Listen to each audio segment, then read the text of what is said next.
everybody, this is Mitch Blackfoot Anthony, and this is Signature Licks. And we are in the middle of the Strand at Myrtle Beach. That's right, this is Broadway at the beach, where all the tourists come. They have restaurants, bars, entertainment for the kids. See, they have kids right here. Hey, baby, how you doing? She's like, what do you want from me? But anyway, we're coming down here to check out Rory John Zak. He is the pianist at Doolin Pianos, Crocodile Rocks. And wait till you hear this guy. Wait till you see this guy. The ladies, you're really gonna love this guy, I'm telling you. But anyway, my name is Mitch Anthony, and this is Signature Licks.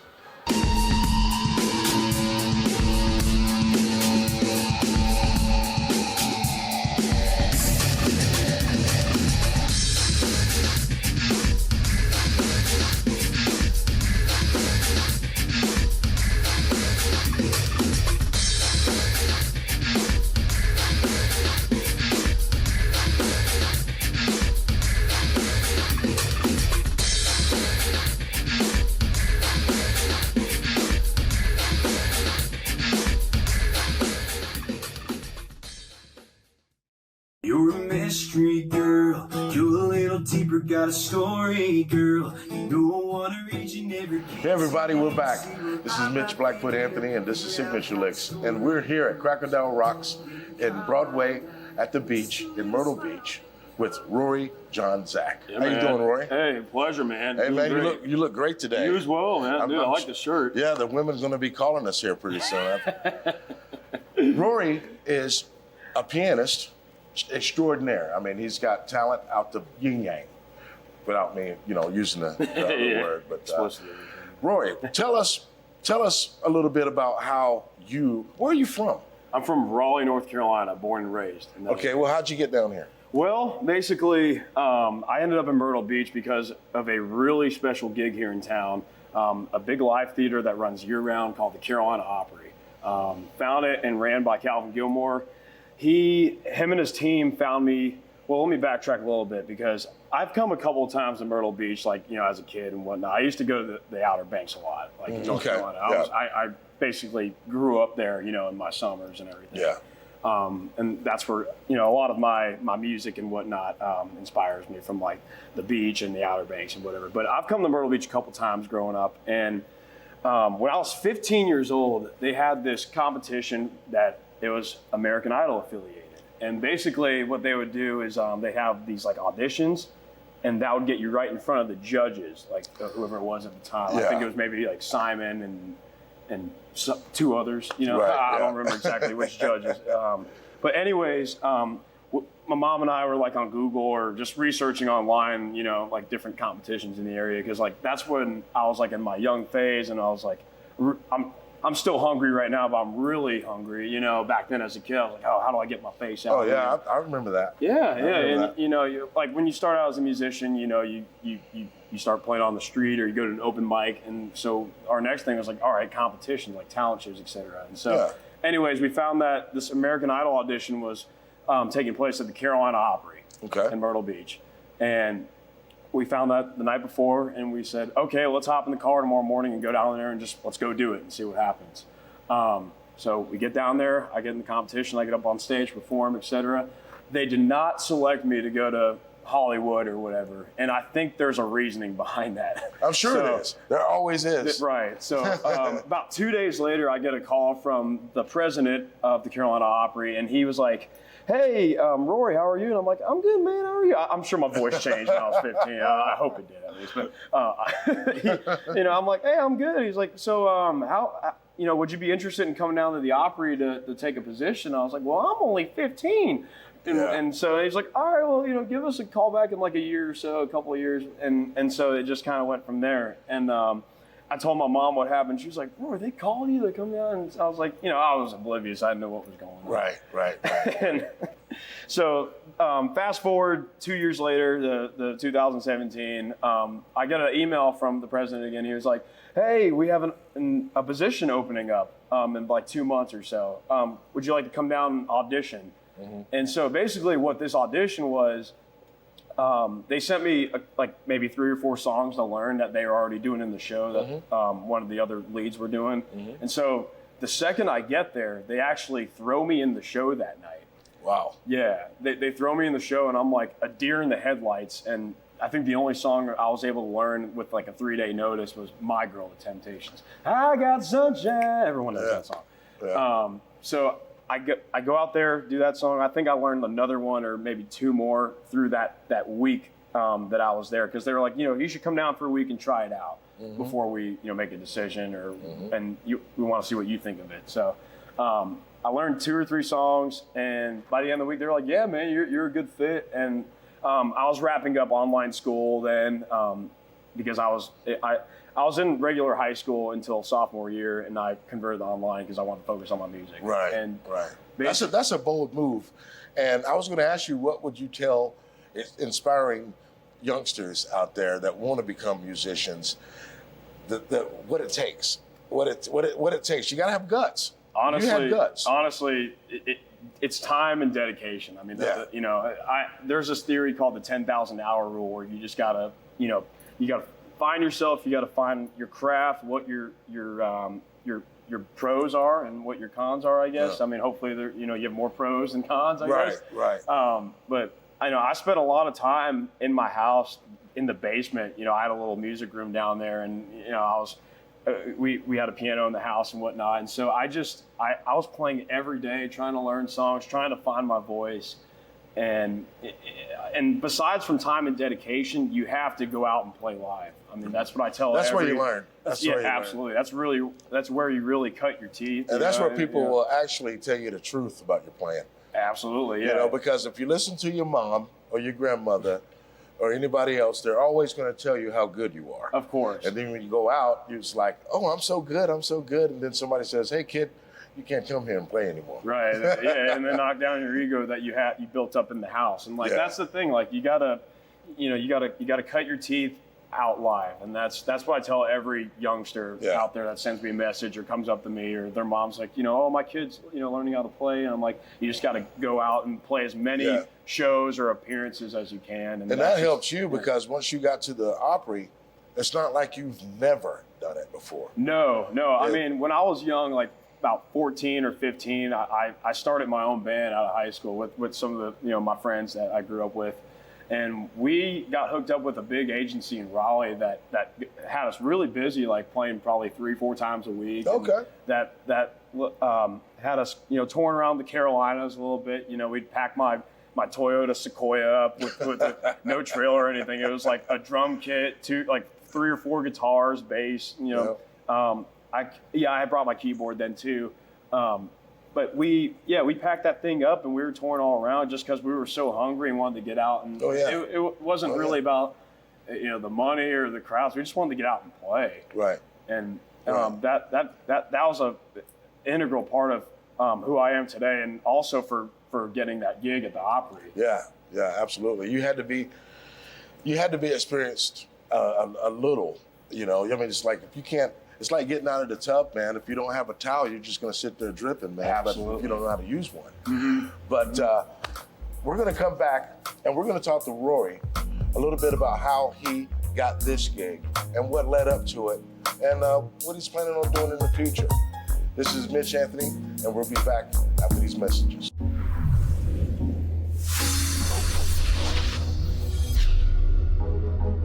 Welcome to Wingding. With a variety of services to offer, we are an end-to-end one-stop shop for digital media production and distribution. Our company originated in podcasting, video production, and digital marketing space, affording us a solid background for growing your brand through media distribution. Contact us at wingding.tv so we can do what we do for you.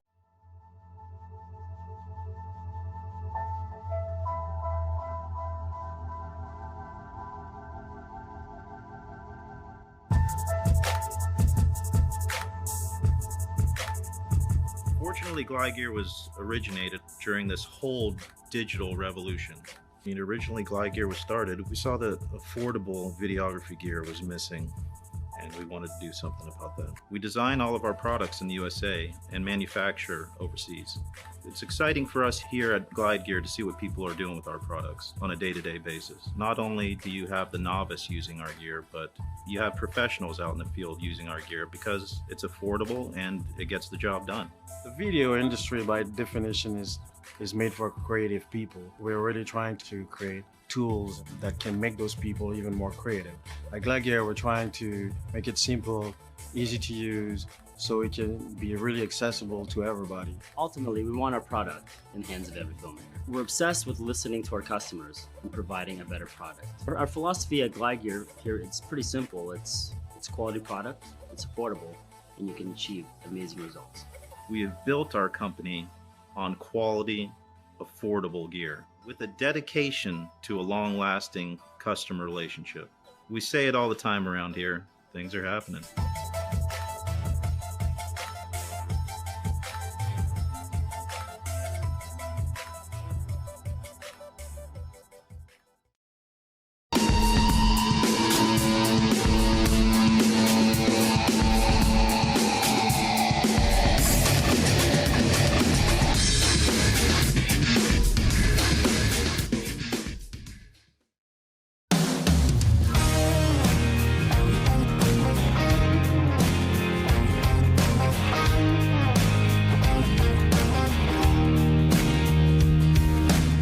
Sometimes she gets in my song when Hey everybody, we're back, and I'm here at Crocodile Rocks with Rory John Zak. Yeah, man. And he's been talking to us about how he got to Myrtle Beach, how he grew up, learned all of this stuff on his own. And you had lessons at some point, right? I did, man. Yeah. So basically, I've been playing piano since I was maybe 2-3 years old, Okay. something like that. I picked up drums when I was like 7, but yeah, in my early childhood years, I picked up piano lessons mainly because my mom made me.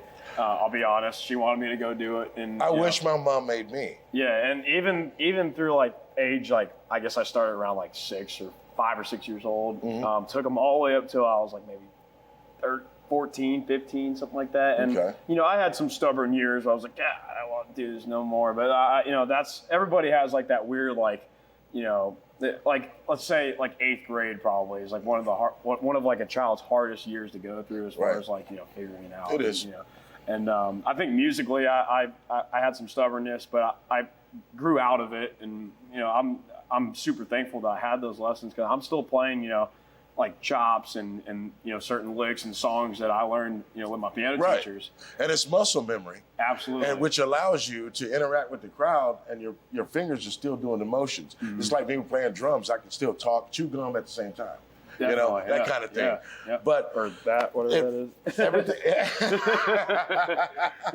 If I did that, I'd probably throw up right now. But anyway, we're going to talk to Rory about the Nashville trips that he took, back and forth to Myrtle Beach to Nashville, doing the little tours here and there. All right, man. So basically, the trips from Nashville to Myrtle Beach. Tell us about that. Yeah, man. So I've been back and forth to Nashville probably for the last 8 years or so. When I lived in Raleigh, my mom and I would go back and forth just to kind of see the city. She wanted to show me, oh, this is Music City. This is what it's all about. We would go to like CMA Fest, the big country music festival. Yeah. And I got to meet a lot of artists because they were doing meet and greets and special VIP events and stuff like that. And I you know, got to meet, you know, like Hunter Hayes and Keith Urban and a lot of different people that I looked up to at the time, and you know, I still do as a, you know, musicians or singers and entertainers. So you know, I guess I started going when I was 13, 14 years old. I'm still back and forth a lot, but when I got the gig at the Opry, that restricted my time a lot because Carolina Opry, that's man, as far as taking up your time, that it runs year round, 6 nights a week. Absolutely. But I had no problem with that. I heard Kevin Hughes is a hard ass. No, I'm just kidding. That was a jab at Kevin. He knows me. I'm just joking, Kev. But go ahead. No, Kevin's a monster, man. He if you guys have no idea who Kevin Hughes is, you got to look him up or go see him when he plays Absolutely. out live, or even at the Carolina Opry. He's the musical director. Fantastic, incredible bass player, great singer too. Yes, his son as well. Yeah, absolutely, Tyler. Yeah. Tyler. And he and I are the same age, and he still looks good. He still looks good. Oh, Kevin, Yeah, man, yeah, you look great too. What Hey, are you man, that's talking why me about? and Kevin like to play with each other because on the stage. We like Oh, to there play we go. music Oh, on the stage. Because we look good for our age, man. We be pulling people in wheelchairs and crutches and stuff, But it's all good. But tell us a little bit about Crocodile Rocks. Definitely. So when I was exiting the Opry, I met one of the owners of Croc Rocks out at some engagement party. I think it was for Tyler, believe it or not, Kevin Hughes' son. Yeah. And he was like, man, he'd be so good at Crocodile Rocks, etc. And COVID was going on still, and so I was kind of weary about it. And I never really knew about this place, even though it was like 15 minutes from my house. The main reason was I couldn't get in. I was underage. Right. And I've walked by, outside on the sidewalk here many times, and I'm like, oh, what's going on in there? I just knew there was a bunch of noise coming out the doors and two people playing piano. I really had no idea what the show was about. So I meet one of the owners. He brings me in a couple times to see the show, etc. And that really that lit a fire in me because it was like, man, this is like really cool. It's something different. It's a specialty show, a specialty act, and the really cool thing about this show every night, this place is open during the season every night, and then I think we close down some days like for winter and stuff like that. But this show, man, you're doing something different every single night, and also it's players' discretion too, in a sense, unless You have some freedom. Absolutely, yeah. Now it is an all-request show, and what that means is that you have to write down your song. Actually, I got the slips right here. Okay. So what you do is you write your song down, the artist, and you can write a comment if you want. And how this works is like we call it an official request, where you have to put a love offering with it. Okay. And the highest bid gets their song played first. Like it's like buying a Disney Fast Pass. Okay. So if you request like $20 or Yes. $100, That's a brilliant way to ask for tips. Absolutely, and it's something I never heard of until I found this place and landed in my lap. But you put a love offering, you put your song title, and then you throw it up on stage on one of the shelves up there, on one of the pianos. And we have to an extent, we have to play all the requests. Now, if it's something we don't know, sorry, we can't do it. You have store credit. See, like we're kind of like two different. We're like Toys R Us, where you can return something, but you have to exchange it. Like we can't give you a refund. Right. I got you. We'll fulfill your request for like another song or product. And, McDonald's is like that too. Yeah. They don't want to give you money back. And then exactly, yeah, absolutely. And as the quote unquote retailer, we're like eBay. We really don't know where these songs come from in our head because we know so many. Right. It's like we're like Amazon. Yeah, absolutely. We're sometimes a you human don't. jukebox. Sometimes you know so many songs, and you learned them so long ago, that you think you don't know it. When I'm playing drums and somebody says we're going to play this and that, I'm like, what? How does that go? And then they start the head of the song, and I'm like, oh, okay. Yeah, there it is. And then it's there. Exactly. But that could be that I know so many songs, or it could be because I'm getting old. Well, I wouldn't say that. But I'll tell you what, when we come back, Rory's going to show us some of those songs and some originals. You're working on some singles, right? I am. I'm a Nashville recording artist. I've been doing that for about 4 or 5 years now. And last year I went all into my solo project, and I'm working on an album right now, more songs. And I'm a songwriter too, so I co-write all of my original music. Where can the fans check you out? Spotify, iTunes, YouTube, wherever you get your music, I'm everywhere. And, Rory John Zak. Yeah. And I got like about, as of right now, 4 songs out. I'm working on a lot more that are going to be released later this year and into next year. And go check it out. And All right. When we come back, Rory's going to show us what he's got on Signature Mix. Hey man, I'm on my way to the finest place for everyone to play, where the drinks are cool and the sun is hot, and the Merle's Inlet's Marsh Walk. Enjoy spectacular waterfront dining and live music with breathtaking saltwater marsh views at the Merle's Inlet Marsh Walk. Marsh Walk, where the view, the music, and the fun are always free. Marsh Walk, Highway 17 Business, Waterfront, Merle's Inlet.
What's up, guys? This is Rory John Zak. We're here on Signature Licks. This is one of my original songs called She Gets in My Drink. Hope y'all love it.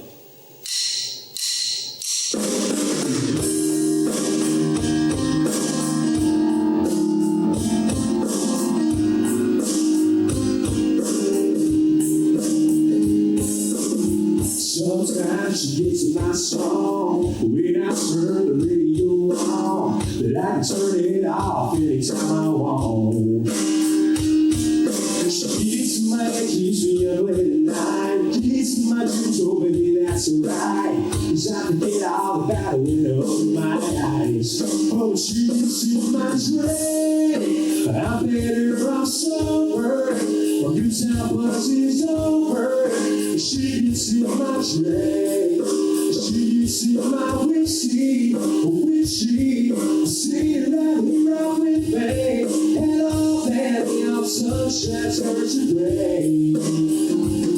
She's waiting there for me at the bottom of the bottle. I don't really shoot it, but I know I'm in the collar. 2 a.m. and that ain't a good thing.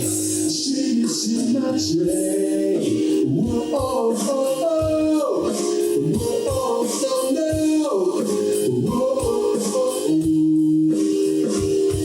Sometimes she gets on my TV screen, right in the middle of my favorite scene. I can change the channel and get it on the memory. When she gets in my drink, I'm better off sober. My good time buzz is over.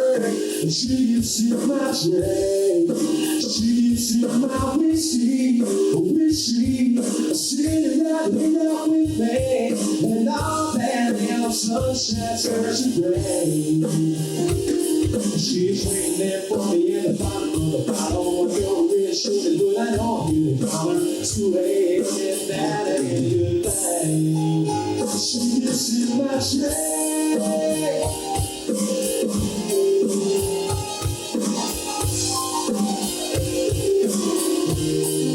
She gets in my drink, I'm better off sober, my good time buzz is over.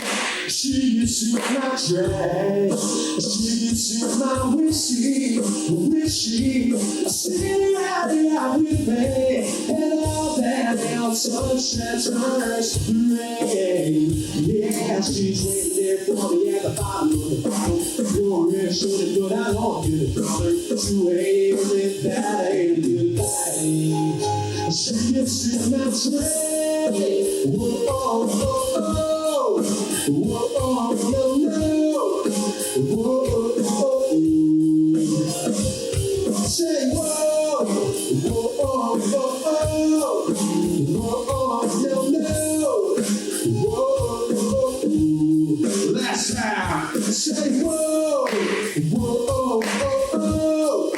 Whoa, oh, no, no. She gets in my drink.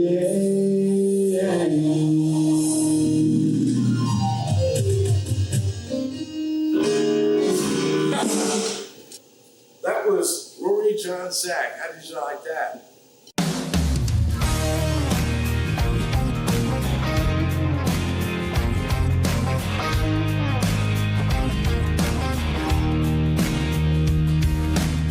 Sometimes she gets in my song when I turn the radio on. I can turn it off anytime I want.